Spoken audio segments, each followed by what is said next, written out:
गांव का लड़का, सपनों की उड़ान।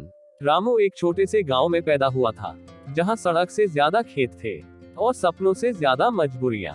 घर मिट्टी का था, बरसात में दीवारें रोती थी। पिता किसान थे, फसल अच्छी हो तो पेट भरता, वरना कर्ज बढ़ता। रामू स्कूल जाता था नंगे पांव, एक पुरानी स्लेट लेकर। शहर के स्कूल की किताबें उसके लिए बस तस्वीरें थी। गांव के लोग कहते, पढ़ लिख कर क्या करेगा, आखिर खेत ही संभालने हैं। लेकिन रामू के अंदर एक आग जलती थी। पहला सपना। एक दिन स्कूल में मास्टर जी ने पूछा, बड़े होकर क्या बनना है। रामू ने धीमी आवाज में कहा, सर, ऐसा आदमी जो अपने माँ बाप को दूसरों के आगे झुकने न दे। क्लास शांत हो गई। संघर्ष का रास्ता। 10वीं के बाद पैसे की कमी के कारण रामू को पढ़ाई छोड़नी पड़ी। सुबह खेत में काम, दोपहर में मजदूरी, शाम को ट्यूशन पढ़ाना, रात को लालटेन की रोशनी में वो किताबें पढ़ता।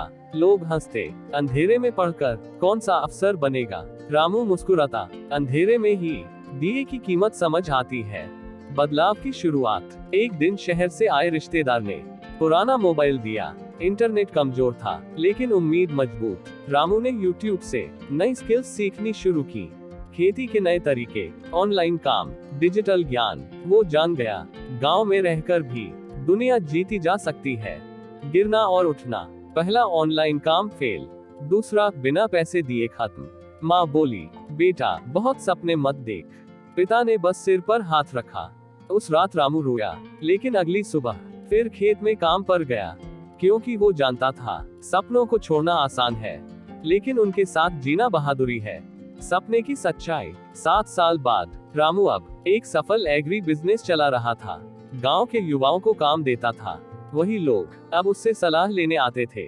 उसने अपने माता पिता के लिए पक्का घर बनवाया। माँ की आंखों में सुकून था, पिता की पीठ सीधी।